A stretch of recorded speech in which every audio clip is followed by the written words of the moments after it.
Tribuners, jumpa lagi bersama saya Novel dari poskupangwiki.com dan poskupang.com. Hari ini kita menghadirkan langsung Sekolah Menengah Pertama Katolik Santo Yosef Naikoten, Kupang, Provinsi Nusa Tenggara Timur, dan kita membawa langsung Romo Kepala Sekolah.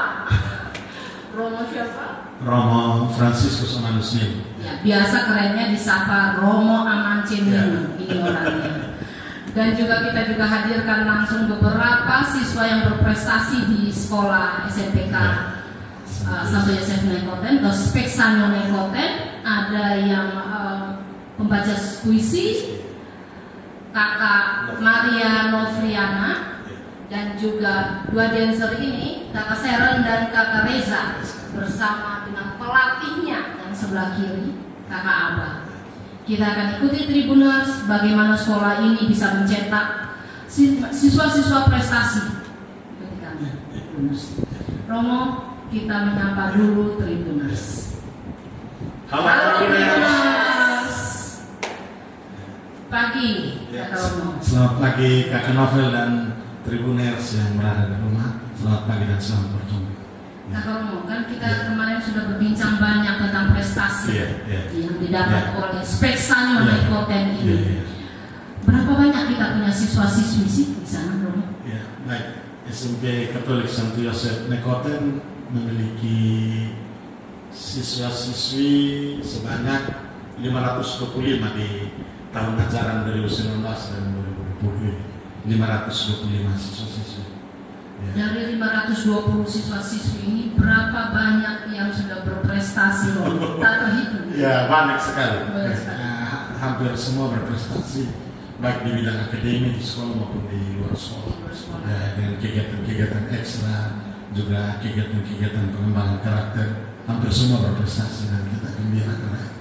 Ya. Romo, tapi kan prestasinya tidak hanya tingkat lokal ada juga nasional. Ya, tingkat nasional, dan bahkan pernah siswa kita di tahun 2016 itu mewakili Indonesia dalam ajang Wonderful Indonesia di Selandia Baru. Ya, jadi ada tingkat internasional juga.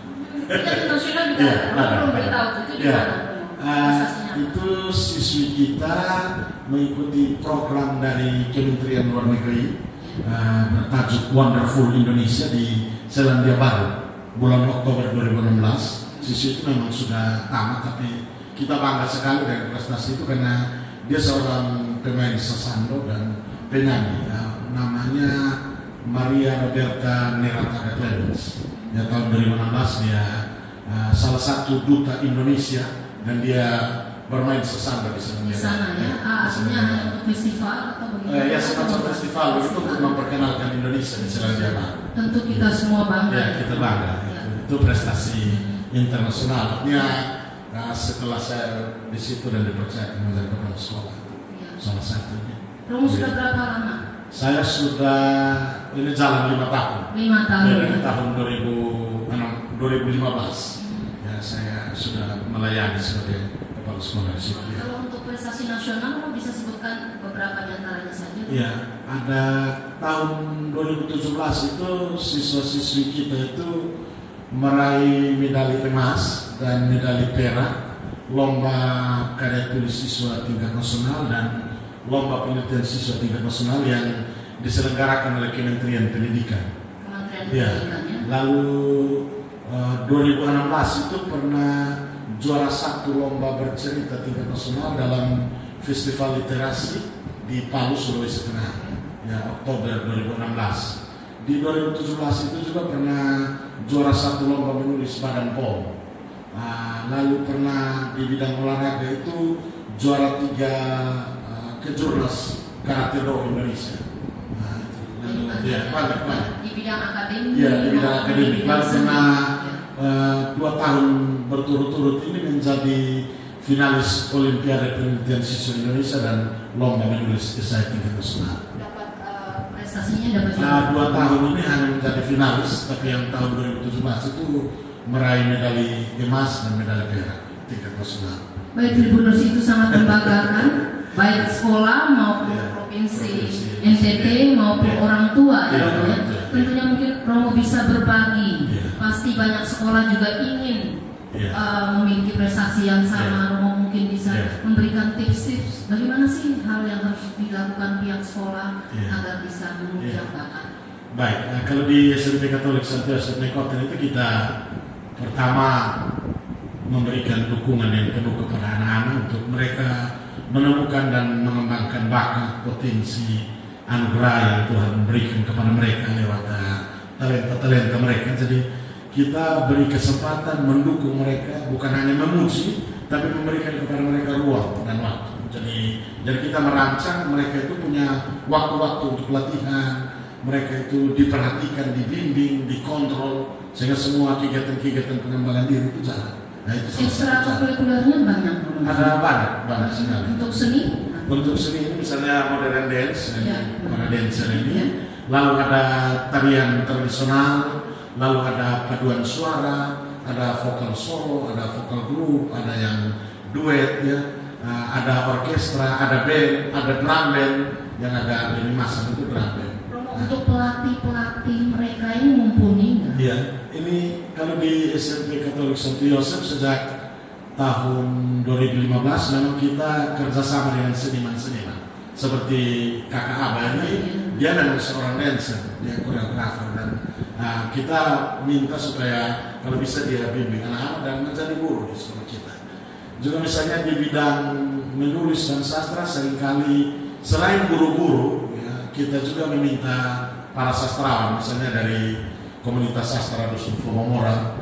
Ketika anak-anak kita itu meraih juara 1 lomba bercerita tingkat nasional dalam festival literasi di Palu, Sulawesi Tengah tahun 2016, itu pelatih-pelatihnya dari komunitas sastra Dusun Flomomora. Lalu misalnya untuk drum band juga kita minta pelatih dari luar. Jadi kita memang melihat seniman-seniman yang punya kompetensi, kita minta tolong supaya mereka bimbing anak. Tapi guru-guru di sekolah kita minta juga untuk bimbing dan damping. Jadi perhatikan, dan saya sebagai kepala sekolah ya tentu harus mengontrol, memastikan bahwa semua kegiatan-kegiatan pengembangan diri itu berjalan dan bisa membantu anak-anak mengembangkan potensi. Tidak mengganggu kegiatan akademik. Ya, tidak mengganggu kegiatan akademik karena kegiatan-kegiatan pengembangan diri itu biasanya dijalankan pada sore hari.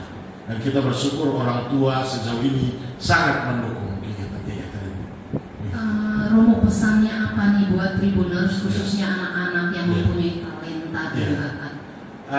Jadilah diri sendiri ya, dan berusaha temukan mutiara hidup potensi diri yang Tuhan berikan kepada kita, keunikan dan kekayaan ya, dan percayalah bahwa Anda memiliki sesuatu yang berguna bagi orang lain. Jadi Tuhan itu sudah menciptakan Anda dengan keunikan dan kekayaan ya, dan carilah itu, temukan itu di dalam usaha-usaha yang positif dan kreatif, dan kembangkan itu untuk kebahagiaan Anda dan kebahagiaan orang lain. Jadi, itu pesannya untuk pihak-pihak sekolah. Ya, saya pikir sekolah harus memberi ruang dan waktu untuk anak, kesempatan untuk anak-anak segala-segala.